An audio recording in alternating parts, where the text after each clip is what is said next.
أعوذ بالله من الشيطان الرجيم بسم الله الرحمن الرحيم قل إن كنتم تحبون الله فاتبعوني يحببكم الله ويغفر لكم ذنوبكم والله غفور رحيم قل أطيعوا الله والرسول فإن تولوا فإن الله لا يحب الكافرين إن الله اصطفى آدم ونوحا وآل إبراهيم وآل عمران على العالمين ذرية بعضها من بعض والله سميع عليم إذ قالت امرأة عمران رب إني نذرت لك ما في بطني محررا فتقبل مني إنك أنت السميع العليم فلما وضعتها قالت رب إني وضعتها أنثى والله أعلم بما وضعت وليس الذكر كالأنثى وإني سميتها مريم وإني أعيذها بك وذريتها من الشيطان الرجيم صدق اللہ العظیم۔ دنیا میں دو قسم کے لوگ موجود ہیں، ایک وہ جو اللہ تعالیٰ کے وجود کے قائل ہیں، یعنی رب تعالیٰ کی ذات کو مانتے ہیں کہ اللہ تعالیٰ ہے، اگرچہ وہ مانتے اپنے اپنے انداز سے ہیں، اپنے طریقے سے مانتے ہیں۔ مسلمان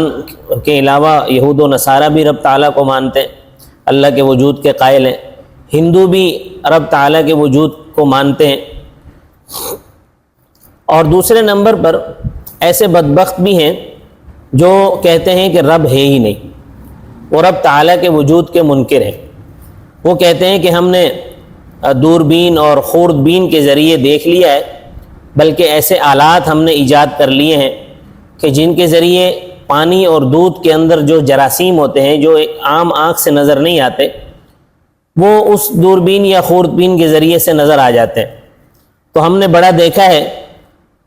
تمہارا خدا تو ہمیں نظر نہیں آتا، اگر ہے تو دکھاؤ کہاں ہے۔ تو ایسے بدبخت بھی موجود ہیں۔ یہ غالباً 1937 یا 38 کا واقعہ ہے کہ جب روس اپنی بے دینی کے پورے عروج پر تھا اور اس نے آس پاس کے بڑے علاقوں پر بھی قبضہ کیا، مسلمانوں کو بڑی بے دردی کے ساتھ شہید کیا، بہت کچھ کیا۔ تو روس میں جو کچھ بے دین قسم کے لوگ تھے، انہوں نے 2 مصنوعی جنازے تیار کیے، ایک چارپائی پر کچھ مصنوعی چیزیں اس پہ ڈال دیں اور کچھ جو ہے اس پر پھول وغیرہ ڈال کے، اور اس کو اٹھا کر جو ہے اپنے ملک کی سرحد کی طرف لے جانے لگے اور کہنے لگے کہ یہ خدا کا جنازہ ہے اور دوسرا جنازہ مذہب کا ہے۔ ایک جنازہ خدا کا ہے اور دوسرا مذہب کا جنازہ ہے۔ ڈھول باجوں کی تھاپ پر بھنگڑے ڈالتے ہوئے یہ جنازے ملکی سرحد پر لے گئے اور بڑی بے قدری کے ساتھ لاتوں کے ذریعے سے انہیں سرحد سے باہر دھکیل دیا اور کہا کہ ہم نے اپنے ملک سے مذہب اور خدا کو دھکیل دیا ہے، کیونکہ جھگڑوں کی بنیاد یہی 2 چیزیں۔ یہ باقاعدہ اخبار میں بھی آیا تھا، یہ تو بڑی پرانی بات ہے، میں نے خود کتابوں میں پڑھا ہے کہ اس طرح کا ایک معاملہ ہوا تھا۔ اس وقت کے جو اخبار چھپتے تھے ان میں وہ آیا تھا۔ اب اللہ تعالیٰ کی شان کے تھوڑا وقت گزرا تو ہٹلر نے جو ہے ہٹلر نے حملہ کرنا شروع کر دیا، ہٹلر کا ایک معاملہ کھڑا ہو گیا۔ ہٹلر یہ یہودیوں کا بہت بڑا دشمن تھا، یہ سمجھ گیا تھا کہ دنیا کے اندر فساد کی جڑ یہودی ہیں، یہ دنیا میں جتنے فتنے فساد برپا ہوتے ہیں ان کے پیچھے کہیں نہ کہیں یہودی سازش کار فرما ہوتی ہے، اور یہ بڑے پالیسی ساز ہیں، بڑے خبیث لوگ ہیں۔ یہ خود کھل کر سامنے نہیں آتے، اندرون خانہ سازشوں کے ذریعے سے اپنا نظام بنا لیتے ہیں، اپنا کام نکالتے ہیں۔ ہٹلر نے جب ان کو خوب مار پلائی تو پھر اس وقت کا جو روس کا صدر تھا اس نے یہ اعلان کیا کہ ہمارے ملک میں جو قومیں بستی ہیں وہ اپنے اپنے انداز میں رب تعالیٰ سے دعا کریں کہ اے پروردگار ہمیں اس بلا سے یعنی ہٹلر کی بلا سے ہمیں چھٹکارا عطا فرما۔ تو انہوں نے تو اپنے خیال کے مطابق خدا کو نکال دیا تھا، اپنی سرحد سے ہی باہر دھکیل دیا تھا، مگر خدا پھر آ گیا۔ تو بھائی خدا جاتا کہاں ہے؟ خدا کہیں نہیں جاتا، خدا ہر وقت موجود ہے۔ تو بہرحال ایک تو وہ لوگ ہیں جو رب تعالیٰ کے وجود کے قائل ہیں، جو رب تعالیٰ کے وجود کے قائل نہیں ہے ان سے تو بحث ہی نہیں ہے، اور جو رب تعالیٰ کے وجود کے قائل ہیں ان میں سے ہر ایک یہ چاہتا ہے کہ رب تعالیٰ مجھ سے راضی ہو جائے، اور رب تعالیٰ کو راضی کرنے کا پھر ہر ایک کا انداز اپنا اپنا ہے، ہر ایک اپنے طریقے سے راضی کرنے کی کوشش کرتا ہے، مگر یہ جذبہ سب میں موجود ہے کہ رب تعالیٰ اس سے راضی ہو جائے۔ اللہ تعالیٰ نے حضرت صلی اللہ علیہ وسلم کے ذریعے یہ اعلان کروایا کہ اگر تم رب تعالیٰ کو راضی کرنا چاہتے ہو تو اس کا طریقہ کیا ہے؟ تو اس کا طریقہ ان آیات میں بیان فرمایا قل، آپ کہہ دیں، ان کنتم، اگر ہو تم تحبون اللہ، اللہ تعالیٰ کے ساتھ محبت کرتے ہو، فاتبعونی، بس تم میری پیروی کرو۔ یعنی اللہ تعالیٰ سے محبت کرنے کا واحد طریقہ یہ ہے کہ حضرت محمد صلی اللہ علیہ وسلم کی اتباع کی جائے، قولاً بھی اور فعلاً بھی۔ آپ صلی اللہ علیہ وسلم نے جو فرمایا ہے اور عملی طور پر جو کیا ہے اس کے مطابق عمل کرے۔ آج اگر کوئی شخص حضرت محمد رسول اللہ صلی اللہ علیہ وسلم کی پیروی نہیں کرتا اور کہتا ہے کہ میری رب تعالیٰ کے ساتھ محبت ہے، تو یہ غلط کہتا ہے، کیونکہ اللہ تعالیٰ کی محبت کیا ہے؟ فاتبعونی، اللہ تعالیٰ کی محبت فاتبعونی میں بند ہے۔ اللہ تعالیٰ نے اعلان کروایا کہ اللہ تعالیٰ کی محبت متصف ہے میری پیروی کے ساتھ، جناب نبی کریم صلی اللہ علیہ وسلم کی پیروی کے ساتھ متصف ہے، اور جب تم میری پیروی کرو گے تو یحببکم اللہ، پھر اللہ تمہارے ساتھ محبت کرے گا۔ یعنی جب آپ رسول اللہ صلی اللہ علیہ وسلم کی پیروی کریں گے تو پھر اللہ تم سے محبت کرے گا، وَيَغْفِرْ لَكُمْ ذُنُوبَكُمْ، اور تمہارے گناہ معاف کر دے گا۔ حضرت صلی اللہ علیہ وسلم کی پیروی کی برکت سے رب تعالیٰ کی محبت بھی حاصل ہوگی، اور رب تعالیٰ تمہاری خطائیں بھی معاف کرے گا، تمہارے گناہ بھی معاف کر دے گا۔ واللہ غفور الرحیم، اور اللہ تعالیٰ بخشنے والا مہربان ہے۔ بندہ ہر وقت اپنے آپ کو گناہ گار سمجھے اور رب تعالیٰ سے معافی مانگتا رہے۔ توبہ کا دروازہ ہر وقت کھلا ہوا ہے، یہ اس وقت بند ہوگا جب سورج مغرب سے طلوع ہوگا،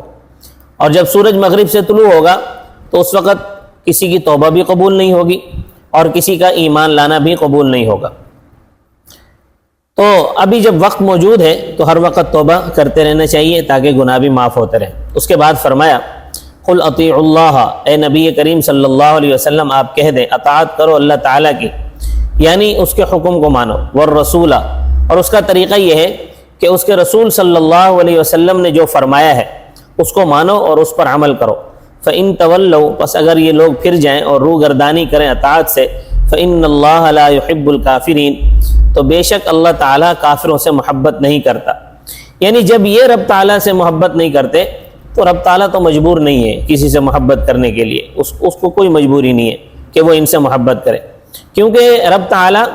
بندوں کا محتاج نہیں ہے، اس کے ہاں کسی چیز کی کمی نہیں ہے۔ ہاں البتہ بندے رب تعالیٰ کے محتاج ہیں۔ اللہ تعالیٰ اپنی محبت کو اجاگر اور واضح کرنے کے لیے حضرت آدم علیہ السلام سے لے کر حضرت محمد رسول اللہ صلی اللہ علیہ وسلم تک پیغمبر مبعوث فرمایا اللہ نے، اور انہوں نے اللہ تعالیٰ ان تمام پیغمبروں نے آ کر اللہ تعالیٰ سے محبت کا طریقہ سکھایا ہے، محبت کا طریقہ سمجھایا ہے۔ سب سے پہلے پیغمبر آدم علیہ السلام ہے، انہوں نے لوگوں کو بتایا کہ اس وقت تم میری شریعت کی پیروی کرو، میری بات مانو، میری اتباع کرو گے تو اللہ تعالیٰ تم سے محبت کرے گا۔ تو اس واسطے فرمایا ان اللہ اصطفیٰ آدم، بے شک اللہ تعالیٰ نے منتخب کیا آدم علیہ السلام کو۔ وہ اپنے دور میں، آدم علیہ السلام اپنے دور میں اللہ تعالیٰ کی محبت کی طرف دعوت دیتے رہے، اس وقت ان کی شریعت سچی تھی، اور اس وقت ان کی شریعت پر چلنے سے ہی رب تعالیٰ کی محبت ملتی تھی، اس کی رضا اور محبت حاصل ہوتی تھی۔ وَنُوحًا، اور نوح علیہ السلام کو منتخب کیا، آدم علیہ السلام کے بعد نوح علیہ السلام ہے، انہوں نے بھی اللہ تعالیٰ کے ساتھ محبت کا سبق پیش کیا کہ میرا کلمہ پڑھو، میری اطاعت کرو تو پھر تمہیں اللہ کی محبت حاصل ہوگی۔ وآل ابراہیم، اور ابراہیم علیہ السلام کی اولاد کو منتخب فرمایا،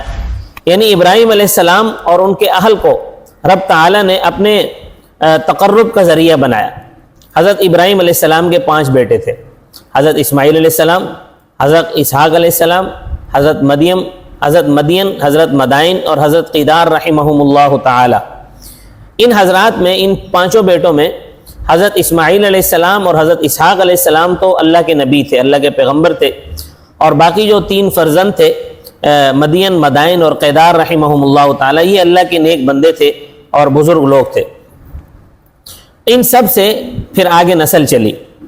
تو ان کو بھی اللہ تعالیٰ نے چنا، وآل عمران، اور عمران رحمہ اللہ کی اولاد کو چنا۔ آل عمران سے کون مراد ہے؟ یہ سورہ آل عمران کے تعارف میں یہ بتا چکا ہوں میں۔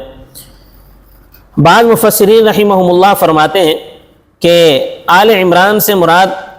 حضرت موسیٰ علیہ السلام کے جو والد ماجد تھے ان کا نام تھا عمران بن قیس بن لاوہ بن یعقوب علیہ السلام، یا عمران بن قیس بن لاوی بن یعقوب علیہ السلام۔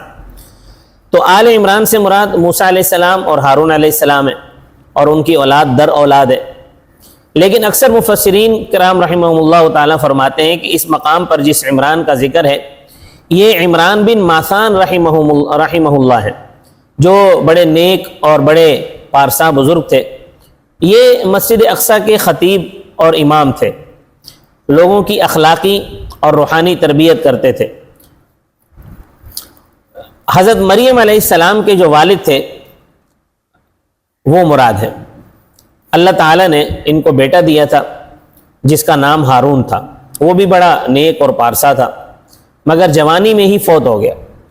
حضرت عمران بن ماسان رحمہ اللہ کی اہلیہ کا نام تھا حنہ بنت فاقوز رحمہ اللہ تعالی، یہ حضرت عیسیٰ علیہ السلام کی نانی تھی، حضرت مریم علیہ السلام کی والدہ ماجدہ تھی، یہ بھی بڑی نیک اور پارسا خاتون تھی۔ حضرت حنہ رحمہ اللہ کی ایک ہمشیرہ تھی،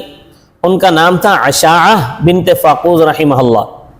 یہ حضرت زکریا علیہ السلام کے نکاح میں آئی، حضرت زکریا علیہ السلام کی بیوی تھی۔ تو جس وقت حضرت حنہ بن فاقوز رحمہ اللہ کا بیٹا، جوان سال بیٹا جن کا نام ہارون تھا، وہ فوت ہو گیا تو یہ بڑی پریشان ہوئی۔ ظاہر پریشانی کی وجہ تھی، اور پریشانی کی بات یہ تھی کہ میرے خاوند یعنی عمران بن ماسان، جو کہ ساری زندگی مسجد اقصیٰ کی جنہوں نے خدمت کی ہے اور لوگوں کے عقیدے کی، لوگوں کے عمل، لوگوں کی اخلاقی تربیت کرتے رہے، اب وہ بوڑھے ہو گئے ہیں، اور امید تھی کہ یہ لڑکا جو ہے ہارون، یہ اب اپنے باپ کی جگہ سنبھالے گا،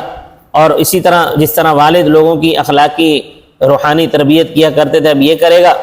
مگر وہ تو فوت ہو گیا، تو اب ہم مسجد اقصیٰ کی خدمت سے محروم ہو جائیں گے۔ مگر اس دوران یہ حنہ بنت فاقوز رحمہ اللہ یہ امید سے ہو گئی۔ اب جب یہ امید سے ہو گئی تو ان کا خیال یہ ہوگا کہ شاید اب لڑکا پیدا ہوگا، تو کہنے لگی کہ اے پروردگار، میں تیرے ساتھ وعدہ کرتی ہوں اور میں نظر مانتی ہوں کہ جو میرے پیٹ میں ہے یہ تیرے لیے وقف ہوگا، تیرے دین کی خدمت کرے گا، تیرے گھر کی خدمت کرے گا۔ اب اللہ تعالیٰ کی قدرت کہ لڑکی پیدا ہو گئی۔ حضرت حنہ بنت فاقوز رحمہ اللہ نے افسوس کے طور پر کہا کہ اے پروردگار، امید تو تھی کہ لڑکا پیدا ہوگا، مگر یہ تو لڑکی پیدا ہو گئی ہے، لیکن میں نے منت پوری کرنی ہے، کیونکہ میں نے کہا تھا کہ جو میرے پیٹ میں ہے، کوئی تعین تو نہیں کی تھی کہ اگر لڑکا ہوا تو میں تیرے حوالے کر دوں گی، بس میں نے تو یہ کہا تھا کہ جو میرے پیٹ میں ہے وہ میں تیرے حوالے کر دوں گی، لہٰذا یہ جو میری بیٹی ہے یہ تیرے لیے وقف ہے۔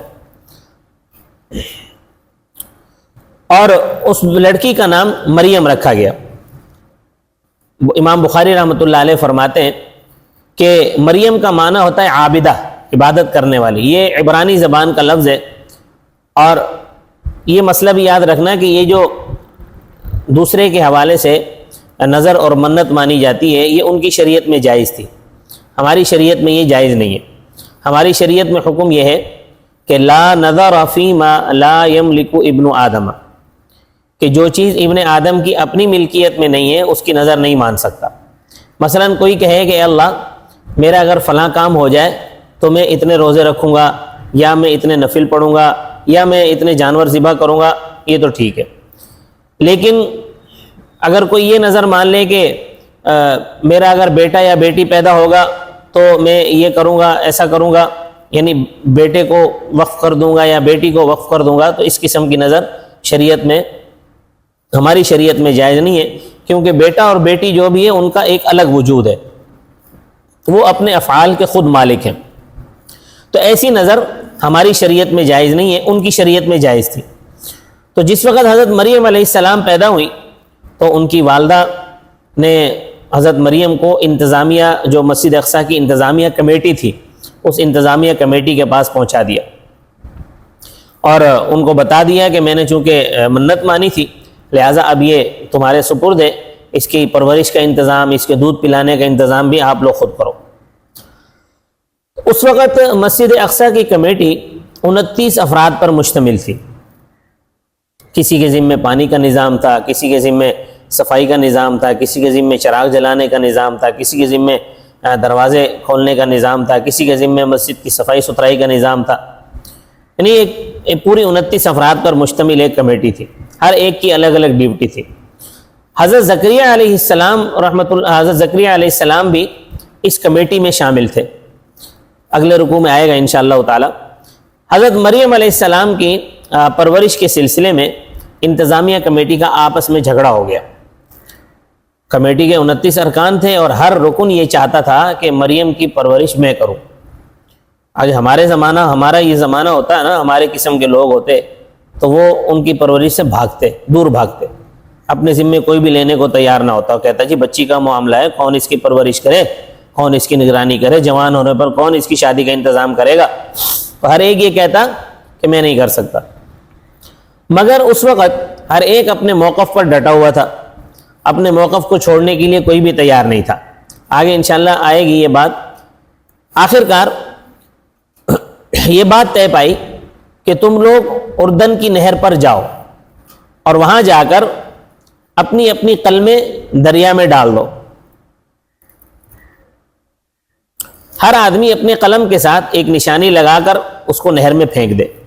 پھر آگے اس کی دو تفسیریں ہیں، ایک تو یہ ہے کہ اگر کسی کی قلم پانی کے بہاؤ میں نہیں گئی، وہیں ایک جگہ پہ ٹھہر گئی تو مریم ان کے حوالے کر دی جائے گی، اور دوسری تفسیر اس کی یہ کرتے ہیں کہ اگر وہ قلم دریا کے بہاؤ کی الٹی سمت میں چل پڑی تو جس کی قلم دریا کے بہاؤ کی الٹی سمت میں چل پڑے گی مریم ان کے حوالے کر دی جائیں گی۔ چنانچہ سارے لوگ اردن کی اس نہر پر چلے گئے، انہوں نے وہاں جا کر قرآن دازی کا ایک طریقہ تھا، قرآن دازی ہوئی، حضرت زکریا علیہ السلام کا قرآن نکلا، ان کا قلم ایک تو یہ ہے کہ پانی میں رکا رہا، وہ پانی کے بہاؤ کے ساتھ گیا نہیں، اور دوسری تفسیر کے مطابق حضرت زکریا علیہ السلام کا قلم پانی کے بہاؤ کی الٹی سمت میں چل پڑا۔ بڑی عجیب بات تھی کہ پانی مخالف سمت میں جا رہا ہے، یہ قلم جو ہے وہ پانی کی مخالف سمت میں جا رہا ہے۔ اور یہ بات بھی یاد رکھیں کہ قرآن اندازی ہماری شریعت میں بھی جائز ہے، یعنی اگر تمام لوگ جمع ہوں، ان کا مرتبہ ایک ہو تو اس صورت میں فیصلہ کرنے کے لیے قرآن اندازی کی جا سکتی ہے۔ تو خیر، حضرت مریم علیہ السلام حضرت زکریا علیہ السلام کے سپرد کر دی گئی۔ وہاں ایک کمرہ تھا، اس کے اوپر جالی دار چوبارہ تھا، اس کمرے کا انتظام اور اس کی چابی حضرت زکریا علیہ السلام کے پاس تھی، جس کا ذکر انشاءاللہ آگے آئے گا۔ تو اس مقام پر یہ فرمایا ہے کہ ہم نے عمران کی اولاد کو منتخب کیا علی العالمین، جہان والوں پر۔ حضرت آدم علیہ السلام کو اپنے وقت میں، حضرت نوح علیہ السلام کو اپنے وقت میں، حضرت ابراہیم علیہ السلام کو اپنے وقت میں اور ان کی اولاد کو اپنے وقت میں، اور عمران بن ماسان رحمہ اللہ کو اپنے وقت میں اللہ نے منتخب فرمایا، یعنی اپنے اپنے دور میں ان کو سب پر فضیلت حاصل تھی۔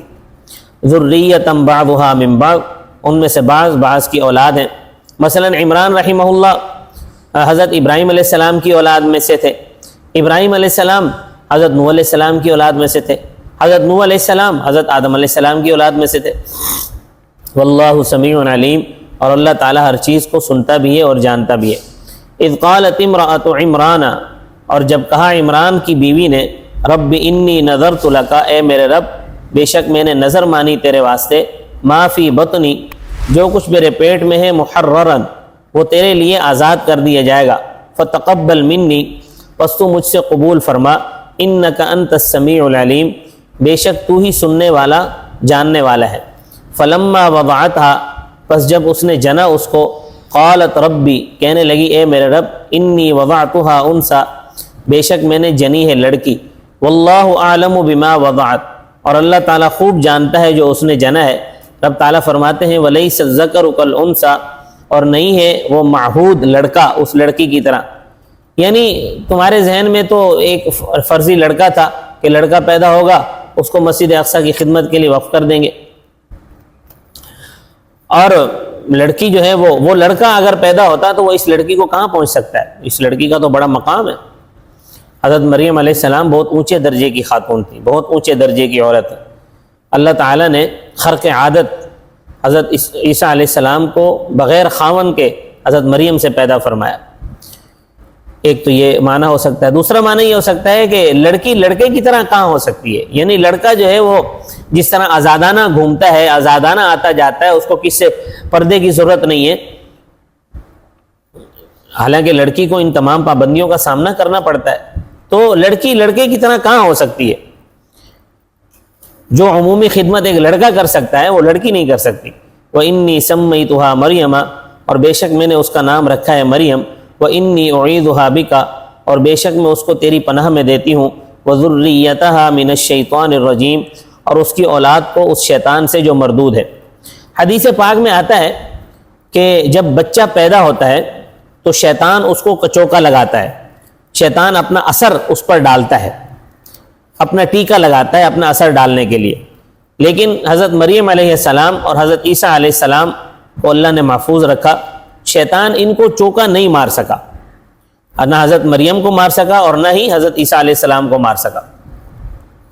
کیونکہ ان کی دعا تھی، حضرت مریم کی والدہ کی دعا تھی کہ مریم علیہ السلام کو بھی بچا اور اس کی اولاد کو بھی بچا۔ جب عیسیٰ علیہ السلام آسمان سے نازل ہوں گے اور بہت جلد آنے والے ہیں انشاءاللہ تعالی، جو ابھی اس وقت دنیا کے حالات بن چکے ہیں،